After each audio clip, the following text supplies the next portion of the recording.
Hi everyone, in this video I'll be talking to you about the number $1 million question that all employees want to ask their boss. If I were thinking of leaving, how hard would you work to change my mind? Now, this question I came across when I was reading the book No Rules, Netflix, and the Culture of Reinvention. Now, this question addresses the larger problem that some organizations face. Now, some organizations actually might be holding on to individuals that aren't truly contributing at a high level, either because of inertia or a reluctance to have difficult conversations about how they can do better. Now, keeping these individuals in the organization can drag the performance of the entire team because they realize, hey, why is this person still in this position? They don't exactly do their work. They don't contribute value to the team. I think it comes down to keeping people clear on what the job description is, number one. Number two is to provide exceptional results and you need exceptionality to understand that everybody here is here to deliver, to give the best value so that they get rewarded accordingly. Now, the second problem of why you might want to ask this question, would your boss fight for you, is because some individuals that enter some organizations that are very unclear for the when they enter these organizations, they're unclear about their performance, or are they even meeting expectations? So these individuals might not always receive direct honest feedback on a regular basis on their performance. So asking this question create that situation where they have direct honest feedback as to what they can do better at. And that's why Netflix introduced the question, which is they call the keepers test, and also that helps gauge your value within the company. This question should be asked to your boss. If I were thinking of leaving, how hard would you work to change my mind? Now, you may get three outcomes after asking this question. First outcome is actually your boss will say, I will put on a strong fight to get you to keep you here. That indicates that you have high value. The second outcome is your boss is uncertain whether they want to keep you, but they have a lot of feedback for you. So this provides a lot of clear areas of improvement that you can implement almost immediately. Therefore, that's how you can increase your perceived value. Now, the third outcome is also great. Your boss will not put out a strong fight. And this could mean one thing. Perhaps your perceived value isn't very high within the organization or the team. And there might be potential performance issues your boss has noticed but hasn't been able to get the time to actually speak to you about it. Now, the reason why I believe that Netflix came up with this question is because whenever you are a high talent density organization, you want to demand the best from your talent at every single role. And not only that, you want to get your people to train each other to win at the highest level, win so you can beat the competition in your industry.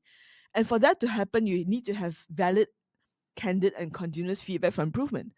So the only way you can do that is by constantly asking each other, how can I improve? Now, let's take a flip side of this question.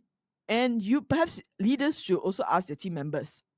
If I were to think, if I were thinking of leaving, how hard would you work to change my mind? Now, leaders, if they ask this question, always put a caveat saying that no matter what your answer is, I'm not going to hold it against you. But if you truly seek a candid, honest feedback from your team members, you should ask them this question because you might get three outcomes and that should give you some data to work better. Now, the first outcome is your team members are fighting to keep you. And the reason they fight to keep you is because you're supportive, you're transparent, and you're effective leader. They likely feel a genuine desire to keep you and they always focus on the positive impact you have.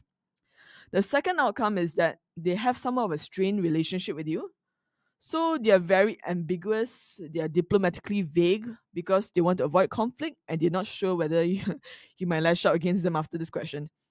They might be actually be feeling micromanaged, unheard, and undervalued by you. And their effort to change your mind might be minimal. They feel like perhaps no matter what they say, you're not going to take it seriously, so why even bother? The third outcome is potentially neutral. Yeah, either neutral or transactional when it comes to you leaving the organization. Perhaps they felt, hey, if things have been going on well and we are able to manage ourselves as a team without you, actually, does it matter that you're here? I think this is the most scariest question I think any leader could have is do are their team members able to operate without them? And not just because they are self-sufficient, but it could mean one thing that does your presence even matter in this organization? And depending on the response you get from your team members, when you ask that question, you probably start to realize what is your perceived impact on them and the team. Now, depending on the responses you get, I believe that people that want to work for a great leader is because they receive a few things. They believe that whenever they talk to their leader, they are receiving support in terms of, say, removing roadblocks. Their leader offering valuable insights of how they can improve their project or their work. Their leader is stepping inside to get them the necessary resource they can to get their work done. And their leader is doing so many things, including fostering a positive, collaborative, and psychologically safe environment. Can you give honest feedback to each other without the fear of being your performance review being negatively impacted just because you're candid to your boss? And aside from that, I believe is that does your leader have strategic direction? Are they able to articulate clear vision and also protect the team from unnecessary distraction? For example, there are unnecessary requests from other departments, or there are many multiple requests from other departments that are starting to eat into your team's workload per se. Are you able to strategically buffer and step in between and actually manage those requests? And sometimes the team really needs the authority of the leader to actually be able to negotiate with other teams to actually get that done.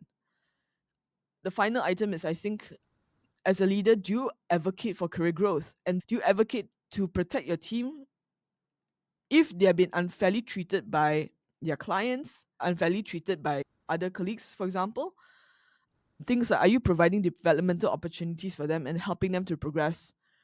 And I think generally people want to work in a great team. But I think this question is probably a hard question to ask each other, because that will also remain the reveal one thing.